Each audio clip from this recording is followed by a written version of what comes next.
आपण कधी विचार केलाय का की आपला विश्वास तो फक्त सुरू कसा होतो यावरच सगळं अवलंबून नाहीये, तर तो शेवटपर्यंत टिकून कसा राहतो, ही सुरक्षा नेमकी येते कुठून? आज आपण याच महत्त्वाच्या मुद्द्यावर बोलणार आहोत, त्यामुळे हा व्हिडिओ शेवटपर्यंत पाहणं खूप महत्त्वाचं आहे. आपण येशू मरण्याकरिता का आला यावरची एक मालिकाच पाहतोय आणि आज आपण आलो आहोत त्याच्या 14व्या कारणावर. आता बघा, साधारणपणे आपण काय विचार करतो की येशूचा मृत्यू पापांची क्षमा करण्यासाठी होता, आणि ते खरं आहे. पण गोष्ट फक्त तेवढीच आहे का, की त्यामागे अजून काहीतरी खोल आहे? कारण बघा, त्याचा मृत्यू आपल्याला केवळ विश्वासात आणत नाही, तर त्या विश्वासात घट्ट धरून ठेवतो शेवटपर्यंत. पण मग प्रश्न हा आहे की तो हे करतो तरी कसं? आणि याच प्रश्नाचं उत्तर आजच्या अभ्यासाचं सार आहे. खरं तर येशूच्या मृत्यूने एक असा जबरदस्त करार स्थापन केलाय ना, जो आपल्या विश्वासासाठी एका अतूट ढालीसारखा काम करतो. तो आपल्याला कायमची हमी देतो. चला मग हा करार नेमका आहे तरी काय, हे जरा खोलात जाऊन समजून घेऊया. ओके, तर ही हमी समजून घेण्यासाठी आपल्याला थोडं मागे जावं लागेल, इतिहासात. आपण बोलतोय जुन्या कराराबद्दल. आठवतोय, देवाने मोशेमार्फत इस्रायल लोकांना जो नियमशास्त्र दिला होता, तोच हा जुना करार. आता करार हा शब्द ऐकल्यावर आपल्या डोळ्यासमोर दोन लोकांमधला एखादा सौदा येतो. पण बायबलमधला करार थोडा वेगळा आहे. हो, हा दोन पक्षांमधला एक गंभीर बंधनकारक करारच आहे. पण यातली सगळ्यात विशेष गोष्ट काय आहे माहितीये? या कराराच्या अटी देव स्वतः ठरवतो आणि त्या पूर्ण करण्याची जबाबदारी सुद्धा तोच घेतो. इथे बघा, जुना आणि नवा करार यातला फरक किती स्पष्टपणे दिसतोय. डावीकडे आहे जुना करार. तो कशावर लिहिला होता? दगडाच्या पाट्यांवर. म्हणजे तो फक्त बाहेरून नियम सांगत होता, हे कर, हे करू नको. पण लोकांच्या मनात, त्यांच्या अंतःकरणात बदल घडून आणण्याची ताकद त्याच्यात नव्हती. आणि हीच त्याची सगळ्यात मोठी मर्यादा होती. म्हणूनच तर एका नव्या कराराची गरज होती, जो थेट आपल्या अंतःकरणावर लिहिला जाईल. आणि प्रेषित पाऊल तर यातला धोका अगदी स्पष्ट शब्दांत सांगतो. तो म्हणतो, कारण लेख जीवे मारतो. म्हणजे काय, की फक्त नियमांच्या यादीचं पालन करण्याचा प्रयत्न आपल्याला मृत्यूकडेच नेतो. का? कारण आपल्या स्वतःच्या ताकदीवर आपण ते कधीच पूर्ण करू शकत नाही. याउलट आत्मा जिवंत करतो. पवित्र आत्मा आपल्याला आतून जीवन देतो, आणि हेच नव्या कराराचं खरं सार आहे. बरं, मग ही जी अडचण होती त्यावर उपाय काय होता? तो उपाय होता नवा करार. एक असा करार जो दगडावर नाही, तर येशूच्या रक्ताने, त्याच्या बलिदानाने स्थापित झाला होता.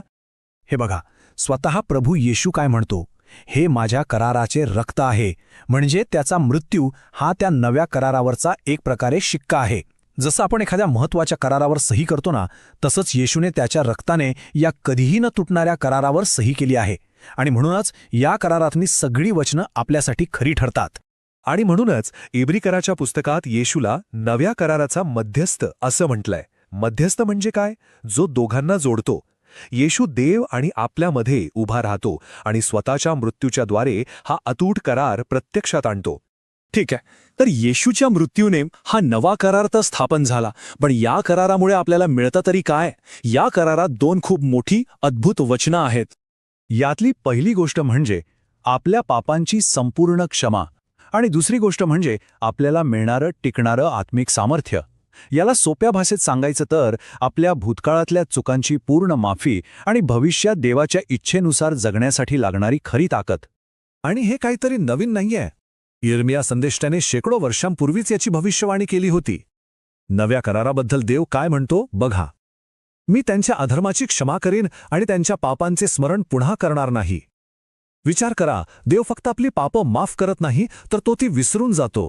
तो पुन्हा कधीही ती आपल्या समोर आणणार नाही. किती मोठं आश्वासन आहे हे. आणि दुसरी गोष्ट, आठवतंय, जुना करार दगडावर होता, पण हा नवा करार तसा नाहीये. हा बाहेरून नियम लादत नाही. उलट देव स्वतः त्याचे नियम थेट आपल्या अंतःकरणात लिहितो. म्हणजे तो आपल्याला आतूनच बदलतो. देवाची आज्ञा पाळावी अशी इच्छा आणि त्यासाठी लागणारी शक्ती दोन्हीही तोच देतो. हे असं काहीतरी आहे जे जुना करार कधीच करू शकला नाही. आता आपण ह्या सगळ्या चर्चेच्या अगदी केंद्रस्थानी येतोय. नव्या कराराने दिलेली सगळ्यात मोठी सुरक्षा, सगळ्यात मोठी हमी काय आहे ते पाहूया. ठीक आहे, पापांची क्षमा मिळाली, देवाची आज्ञा पाळण्याची नवी इच्छाही मिळाली, हे सगळं खरं आहे. पण एक प्रश्न मनात येतोच नाही का, की आपण स्वतः आपल्या विश्वासात शेवटपर्यंत टिकून राहू शकू का, याची खात्री काय? क्या हमी है की आपण पुन्हा कधी देवापासून दूर जाणारच नाही? आणि याचं उत्तर नव्या करारातल्या एका अविश्वसनीय वचनात दडलेलं आहे. इर्मया 32:40 मध्ये देव स्वतः वचन देतो. तो फक्त आपले हृदय बदलणार नाही, तर तो म्हणतो, मी आपले भय त्यांच्या मनात उत्पन्न करीन, म्हणजे ते माझ्यापासून माघार घेणार नाहीत. आता इथे भय म्हणजे शिक्षेची भीती नाही, अजिबात नाही. तर हा देवाच्या महानतेबद्दल, त्याच्या अगाध प्रीतीबद्दल एक आदरयुक्त दरारा आहे. एक अशी भावना जी आपल्याला त्याच्यापासून दूर जाण्यापासून आतूनच रोखते. म्हणजे यातला सगळ्यात महत्त्वाचा मुद्दा काय आहे, तर आपली सुरक्षा ही आपण देवाला किती घट्ट धरून ठेवतो यावर अवलंबून नाहीये. नाही, उलट आपली सुरक्षा देवाच्या वचनावर अवलंबून आहे, कारण तो आपल्याला घट्ट धरून ठेवण्याचं वचन देतो. त्यानेच आपल्या आतमध्ये अशी यंत्रणा बसवली आहे, अशी प्रेरणा दिली आहे की आपण त्याच्यापासून दूर जाऊच नाही असं आपल्याला वाटतं. तर मग या सगळ्याचा आपल्या रोजच्या जगण्याशी काय संबंध आहे? आपण यातून काय शिकायचं? चला थोडक्यात सगळं एकत्र पाहूया. नवा करार येशूच्या रक्तामुळे सुरक्षित आहे. तो दगडावर नाही, आपल्या हृदयावर लिहिलेला आहे. तो आपल्या पापांची संपूर्ण क्षमा करतो आणि सगळ्यात महत्त्वाचं, तो आपल्याला शेवटपर्यंत विश्वासात टिकवून ठेवण्याची देवाची हमी आहे. आणि हेच सत्य आपल्याला एका खूप सुंदर विचाराकडे घेऊन जातं. आपलं ख्रिस्ती जीवन हे शिक्षेच्या भीतीने नियम पाळणं नाही, अजिबात नाही.